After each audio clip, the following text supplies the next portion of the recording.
नया कदम उठाने के लिए मंथन जरूरी है। मंथन हब जो आपको हमेशा मंथन करने में मदद करे।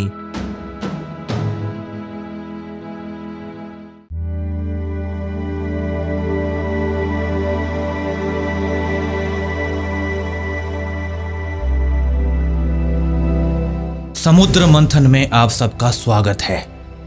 ये क्या बोल दिया मैंने? जी हाँ दोस्तों, सही सुना है आपने। आज मंथन हब के प्लेटफॉर्म पर समुद्र मंथन होने वाला है। बहुत खुशी की बात है। इनविटेशन कार्ड पढ़ते ही आप दौड़ करके इस समुद्र मंथन में आ गए हैं। क्या बात है, मैं आपको थोड़ी देर बाद समझाऊंगा। उससे पहले एक क्लैरिफिकेशन देना चाहता हूं। इस थंबनेल को देखने के बाद सबको झटका लगा था। क्या थंबनेल है ये? और इस थंबनेल को देखने के बाद बड़ा झटका लगा था। और आज के थंबनेल को देख करके सबसे बड़ा झटका लगा होगा। जी हां दोस्तों, झटका जरूरी है। जितना बड़ा झटका लगता है उतना मंथन होता है। मंथन का क्या मतलब है? आत्मचिंतन। जितना आत्मचिंतन होता है उतना बड़ा अनुभव भी मिलता है। जी हां दोस्तों, आज की इनविटेशन कार्ड ये थंबनेल है। और जितना बड़ा आपको झटका लग रहा है उतना बड़ा अनुभव लेकर जाएंगे। और ये तब संभव है जब आप सब समुद्र मंथन में भाग लेंगे। समुद्र मंथन का आपने नाम सुना होगा। समुद्र मंथन में क्या हुआ था? एक तरफ देवता थे, दूसरे तरफ राक्षस थे। दोनों ऑपोजिट फोर्स आपस में कोऑपरेशन करते हुए समुद्र मंथन कर रहे थे। समुद्र मंथन में बहुत सारी चीजें निकली थी, कीमती चीजें निकली थी। जहर भी निकला था, लेकिन सबका उद्देश्य क्या था? कि अमृत को पीना। यह दूसरी बात है कि कुछ ही लोग ही अमृत को पी पाए थे क्योंकि वो उसके अधिकारी थे।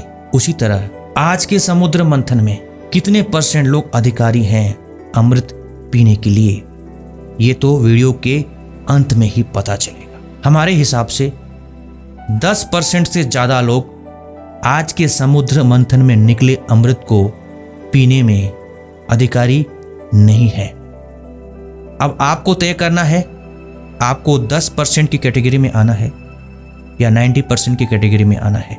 जो 90% लोग जिनको अमृत नहीं मिल पाएगा, आज नहीं तो आने वाले कुछ ही साल में वो भी अधिकारी हो जाएंगे। आज के समय में हमने नोटिस किया है मोर देन 80% सब्सक्राइबर्स, या जो भी आप उन्हें जिज्ञासु भी कह सकते हैं, शब्दों के माया जाल में फंसे हुए हैं।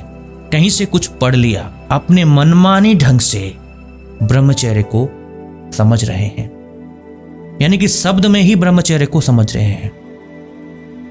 जैसा उन्होंने पढ़ लिया, जैसा उन्होंने समझ लिया, उसके हिसाब से एक रूप बना दिया है अपने मन में कि इसी को ही ब्रह्मचर्य कहते हैं। आज की इस वीडियो में आप ब्रह्मचर्य के वास्तविक अर्थ को समझेंगे। एक लड़का समझ रहा है कि जो शादीशुदा नहीं है, जो मैरिड नहीं है, वही ब्रह्मचारी है। शादी कर लिया, अरे एक काय का ब्रह्मचारी। बच्चे हो गए, बात बिगड़ गई, गया काम से, ये कौन सा ब्रह्मचारी है।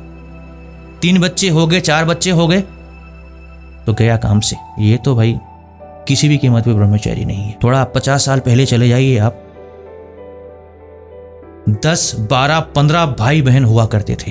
और उन लोगों के जीवन को देखिए, उन माँ बाप को कितने संयमी हुआ करते थे, कितने कर्मठ हुआ करते थे और कितने पावरफुल हुआ करते थे।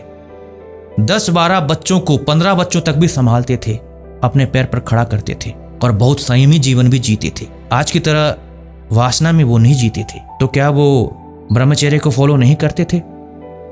यही समस्या है और इस समस्या के जड़ को निकालने का उद्देश्य हमारा है। इसीलिए हम ये बात कह रहे हैं। एक बीवी से 15 बच्चों का टारगेट। एलोन मस्क ये बात नहीं कह रहे हैं, ना एलोन मस्क ऐसा सोचते हैं, ना हम आपको कह रहे हैं कि आप शादी करके 15 बच्चे करें। लेकिन इसके भीतर के कॉन्सेप्ट को हम आपको समझाना चाहते हैं। ऐसा कहने के पीछे यही कारण है। This is invitation card to invite you all to this समुद्र मंथन। एक टाइप के लोगों को लेकर के समुद्र मंथन नहीं हो सकता, दो ऑपोजिट फोर्स को लेकर के समुद्र मंथन होता है। इसलिए इस समुद्र मंथन में भाग लेते हुए ध्यान से हर बात को सुनिए। दोस्तों, श्री कृष्ण ने भगवद गीता अध्याय 3 श्लोक नंबर 6 में क्या कहा है, ध्यान से सुनिए। कर्मेंद्रियाणि संयम्य स आस्ते मनसा स्मरण इंद्रियार्थानि विमूढ़ात्मा मिथ्याचारः स उच्यते। इसका मतलब ये होता है जिसने जबरदस्ती अपनी इंद्रियों को रोक दिया है बाहर से, कि मैं कुछ गलत देखता नहीं हूं, गलत करता नहीं हूं। जिसने अपनी कर्मेंद्रियों को बाहर से रोक दिया है, अपनी इंद्रियों को बाहर से रोक दिया है और ऐसा सोच रहा है कि मैं कुछ गलत देखता नहीं हूं, गलत करता नहीं हूं और मैं ब्रह्मचर्य का पालन कर रहा हूं और मुझसे बड़ा ब्रह्मचारी इस दुनिया में कोई नहीं है। लेकिन यहां पर वो बहुत बड़ी गलती कर रहा है। उसके मन में तरह तरह के गलत विचार चल रहे हैं, उसके दिमाग में फैक्ट्री लगी हुई है बुरे विचारों की। दिमाग से सब कुछ सोच रहा है, सब कुछ कर रहा है, बाहर से उसने सब कुछ जबरदस्ती रोक दिया है। ऐसे लोगों को श्री कृष्ण ने पाखंडी कहा है। नेक्स्ट लेवल की बात कोई समझने को तैयार नहीं है जो श्री कृष्ण समझाना चाहते हैं। ध्यान से सुनिए। नेक्स्ट श्लोक में कहते हैं, अध्याय 3 श्लोक नंबर 7 में, यस्त्विन्द्रियाणि मनसा नियमारभतेर्जुन कर्मेन्द्रियैः कर्मयोगमसक्तः स विशिष्यते। श्री कृष्ण का कहना है सिर्फ इंद्रियों को जबरदस्ती रोक लेना सफिशिएंट नहीं है। जो मन से अपनी इंद्रियों को कंट्रोल कर लेता है, यानी कि मन से कैसे कंट्रोल करें, मन से इंद्रियों को कंट्रोल करने के लिए मन का पावरफुल होना भी जरूरी है और मन को पावरफुल बनने के लिए मन को प्योर होना भी जरूरी है।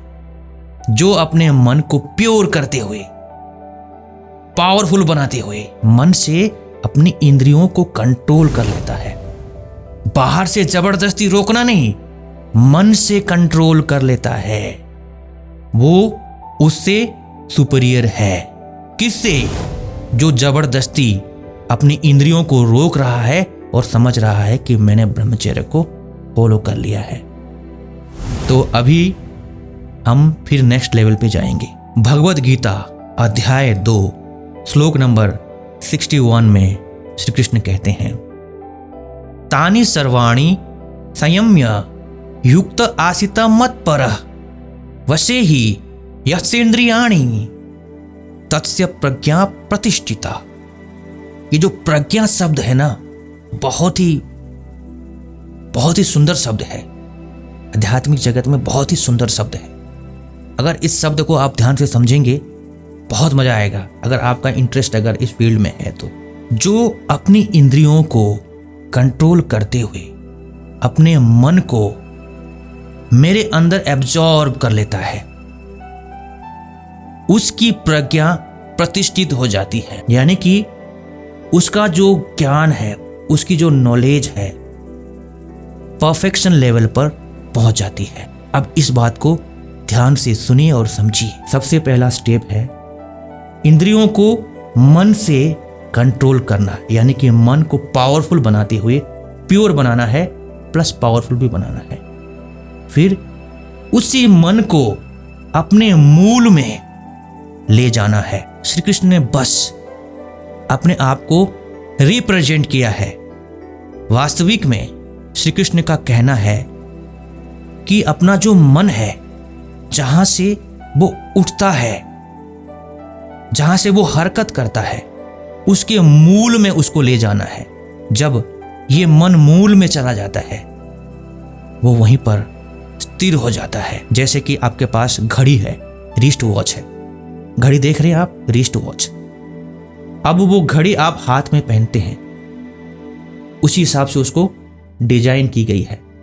घड़ी हाथ में ही शोभा देती है जिस पर्पस में आपने घड़ी खरीदी है। वैसे ही जो मन है वो मूल में ही शोभा देता है। जब मन अपने मूल में चला जाता है तो उसकी प्रज्ञा प्रतिष्ठित हो जाती है, यानी कि जो भी मन की मदद से आपने ज्ञान को इकट्ठा किया है वो ज्ञान परफेक्शन लेवल पे चला जाता है। जो ट्रूथ है, जो अमृत है, वो ज्ञान वैसा बन जाता है और उसमें प्रतिष्ठित हो जाता है और इसको कहते हैं ब्रह्मचर्य की पराकाष्ठा। तो दोस्तों उसके बाद फिर क्या होता है, ध्यान से सुनिए। भगवत गीता अध्याय 6 श्लोक नंबर 14। प्रसन्न आत्मा विगत वीर ब्रह्मचारी व्रते स्थितः मनः संयम मच्चित्तो युक्त आसित मत पर। इसका मतलब होता है जब